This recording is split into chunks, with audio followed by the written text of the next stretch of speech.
Let's go to line number 1. Say good morning to the Liberal member of the House of Assembly for Cartwright, Lanceclair, Lisa Dempster. Good morning, Lisa. You're on the air. Good morning, Paddy. How are you doing? Very well this morning. How about you? Well, Paddy, I'm frustrated. I'm very frustrated. I was, am I not an individual that's used to running a little bit late, I would have been at the airport in Charlottetown this morning and on a flight right now to St. Anthony, only to find out that the pre-budget consultations were postponed at the 11th hour.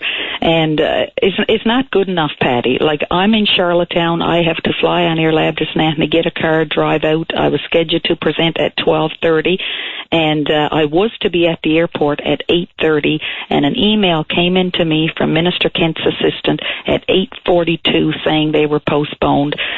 Minister Kent has the flu or something. And, Paddy, what I want to say is ministers, they have deputy ministers and assistant deputy ministers, is my understanding, for when things like this happen. And there was no other ministers available because of the lateness of cancelling, but I'm thinking about Skype. I'm thinking about conference call. All of these other options, as opposed to, I nearly spent a lot of taxpayers' money out of my budget to travel to St. Anthony, because the other thing, Paddy, there is no hearing scheduled in my district this year. And if you want to look at the whole of Newfoundland and Labrador, we only have 9 pre-budget consultations scheduled right around the province. It's a drastic drop in numbers, huge dramatic drop compared to other years. And sadly, most of those 9 places are urban areas. And I don't know if you saw it, but my colleague Sam Slade put out a press release last week expressing his frustration because there was no hearing scheduled in Carbonear for the first time since he can remember. I just feel like it's a total lack of planning on this part of this government. I feel it's inconsiderate. I want to mention my colleague Mitch Moore. It's his area, Straits White Bay North. These people have been denied an opportunity. And, the Northern Peninsula and the district of Cartwright, Lanceclair, we have huge pressing needs. Very important for us to get to these pre-budget hearings and to outline to the minister. Minister Kent is from the city of Mount Pearl. I don't think he understands what it takes for us to travel, to the cost, the time. So when we find out 3 hours before, it's not acceptable. Well, and I don't know the circumstances that led to the cancellation. Do you think the budget consultations play any role other than people feeling like they have a voice? Because when you're this close to a document that has got to be virtually finalized, do you think that this is a real huge opportunity that has an impact on the crafting of the document, or is it simply an opportunity for people to think that they have a voice? Well, Paddy, when we are elected, we are there to represent the people that marked an X for us. And it's our job to get our voices heard. And I have to believe that when I stand before a minister and I say, this is the situation in Cartwright, Lanceclair, this is the basic infrastructure needs, we're also, in the case of my presentation, proposing ways that they can spend smarter, not asking for more money, but here's a way you can give us a better service and you can save in terms of examples like the medical transportation program. Once I have done my part, the government is then held accountable. They cannot come back and say, we were not aware, we did not understand, because I have done my job and I have been the people's voice. Because it's not about me as an MHA feeling good that I'm traveling and I'm standing up before the minister and presenting. It's about me tabling the issues of my district and holding government's feet to the fire. And, Paddy, that's what a healthy democracy is all about. Oh, absolutely right. And, of course, there's no way for anyone to understand the ins and outs and complexities of the issues of all 48 unless they're documented, whether it be consultations for the budget or otherwise. So I think it's unfortunate there's as limited number as there is. And this cancellation today, I really don't know what the issue is with Minister Kent and or the availability of anybody else. But your frustrations are noted. Lisa, what else is on your mind? I just have 2 more things I want to mention real quick. But, yeah, it's not good enough. It's 11th hour, and it just tells me that the ministers in place now, they don't understand the extent that people have to go through to get from one rural community to another. And the other point I wanted to make back on the budget, if it can't get fit into this budget, 48, then there's absolutely no excuse why it can't be reworked into the next one. That's the other thing we go on. Population growth strategy. I guess you saw the story that came out today, and I was interviewed by Sue Bailey about that story. Very concerning, the downward trend. The population is headed for a big decline, Patty, and the government they've been talking the talk, but they haven't been walking the walk. We've got the Conference Board of Canada telling us that by 2020 we're going to have 70,000 skilled job openings, and yet we're not doing anything to help the apprentices get into the labour market. We've cut all of the employment assistant offices, Patty, and my CA office has become an employment office. I say it every day. Since I got up this morning, and we're still fairly early into the day, I have had 3 phone calls from people looking for work. They don't have anywhere to go to get the labour market information. They're not sure where to submit their resume. The budget last year for the immigration office was cut by 50%. Let's take them one at a time because they're important.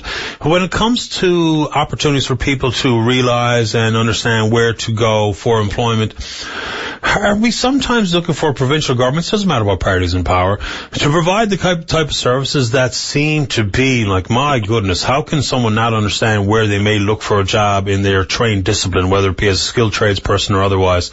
I mean, is that something that government's got to spend a lot of money on doing, is here's how you find a job, here's where you got to look to get a job?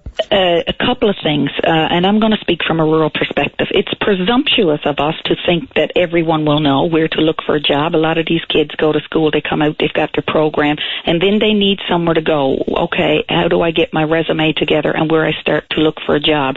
And the thing is, Patty, if we had office supports in place for those people to go and get the help they need to find a job, then we've got them out working and finding their own way. They're not back going to end up on income support, not because they're not job ready, but because they didn't have that labour market piece. But some of that goes on in school, though. Some of it does, but I came from the Employment Assistance Services 2 decades. We had tremendous success stories, but Patty, we had people coming in, single parents. There was people that needed extra hand-holding, some of it due to the shyness and quietness of their culture. There was people with multiple barriers to employment.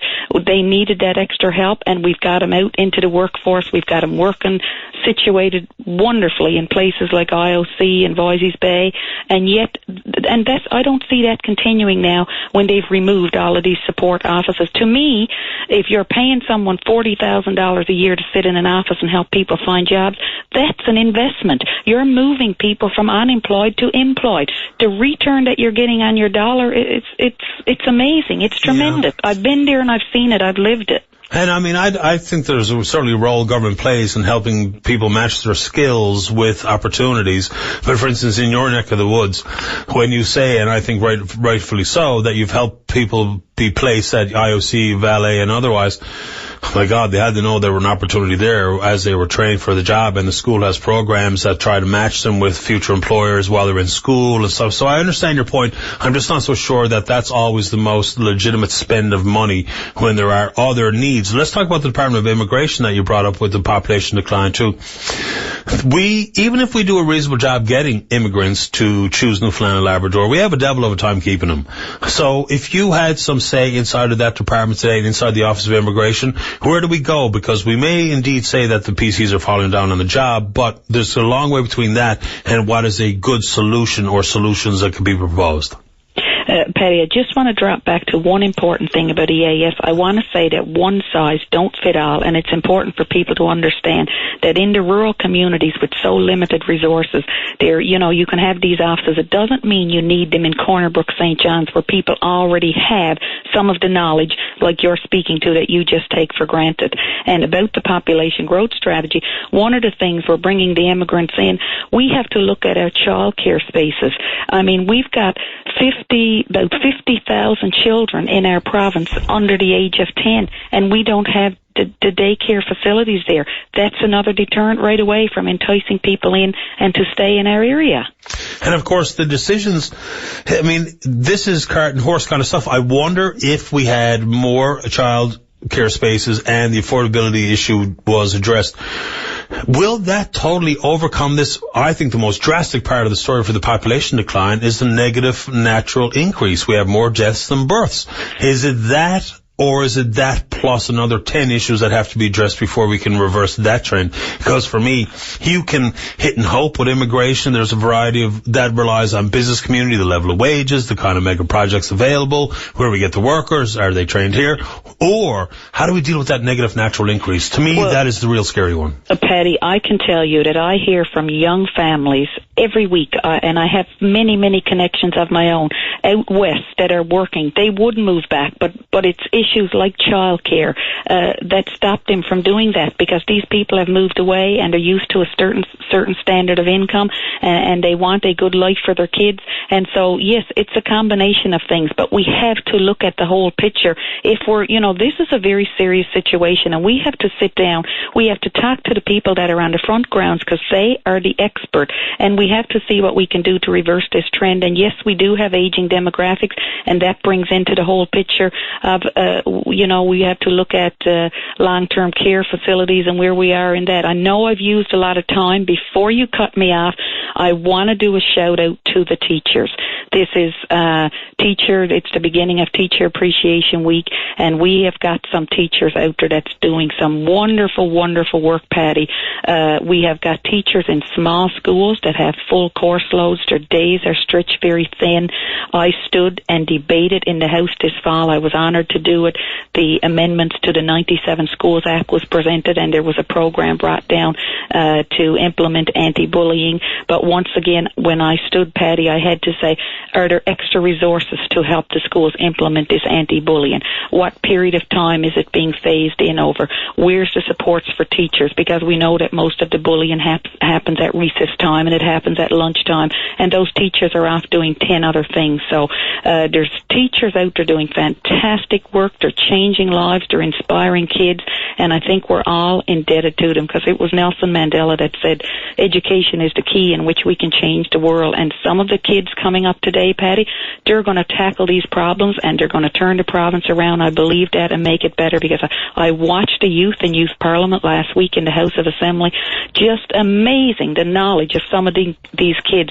They're not the leaders of tomorrow. They're leading the way today, and I'm proud to know so many of them. Yeah, I mean, that Youth Parliament, that's an incredible opportunity for young people, and just for their friends to also see that they have their peers involved, they're engaged, they understand the workings of and the importance of being involved in the political process. You don't have to put your name forward for election, but there's an awful lot you can do to make sure you understand what's going on, as opposed to the apathy that we see run rampant, which is really hurting us all. Much more than any, I would suggest the behavior of politicians is one thing, but the fact that folks are apathetic is just going to make it worse on every single level imaginable. So I'm with you on the support for the teachers and the role they play in making sure they understand the children that they are entrusted with educating know what's up and what's down, and the importance of local government and what they all do. So I appreciate that note, Lisa, and I think it's the right one to sum up on today. Thank you, Patty. Thank you very much. You have a great day, and it's always a pleasure to speak with you. It's my pleasure, Lisa. Thank you. Okay, bye-bye. Bye-bye. Dempster, Liberal member, Cartwright, Lance Clare. There's a lot of issues inside this population strategy stuff, and what can actually have a hope of working, and I guess it's worth putting forward. Is it as big a deal as I think it is? I think it's a huge, big problem that the population is forecasted to decline. We know there's things that could stem that decline, but the solutions, they seem few and far between.